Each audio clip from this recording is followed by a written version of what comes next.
नमस्कार. मनाच्या श्लोकाचा आजचा 40वा श्लोक.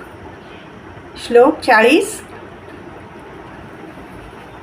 मना पाविजे सर्वही सुख जेथे, अति आदरे ठेविजे लक्ष तेथे.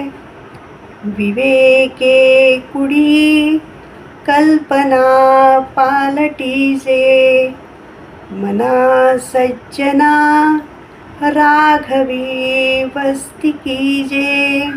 जीवनात खरे सुख आनंद कशात आहे हे आपण जाणायला हवे.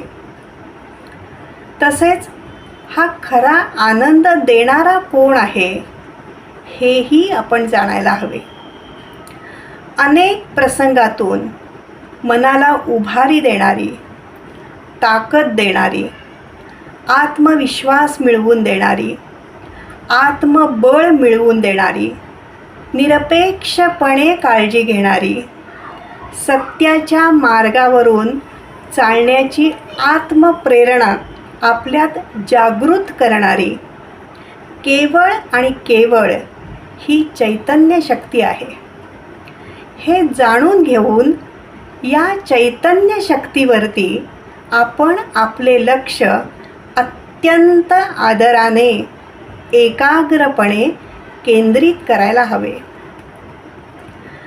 आता एकदा असं ठरवलं आपण की आपल्या मार्गामध्ये अनेक प्रकारच्या अडचणी येत राहणार आहेत.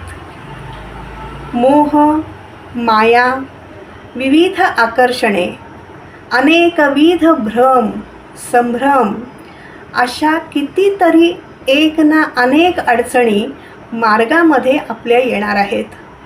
पण त्या सगळ्या अडचणी जाणीवपूर्वक आपण दूर करायला हव्या. चुकीच्या कल्पना, दुष्ट विचार, आसक्ती निर्माण करणाऱ्या गोष्टी किंवा अनेक प्रकारचे विषय हे सगळं दूर सारणं हे केवळ विवेकबुद्धी, निश्चय यामुळेच शक्य होऊ शकेल.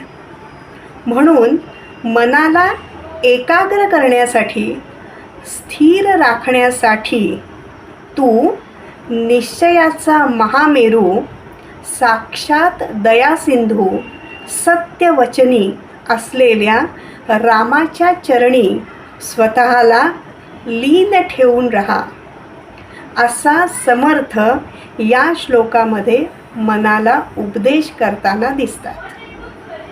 धन्यवाद.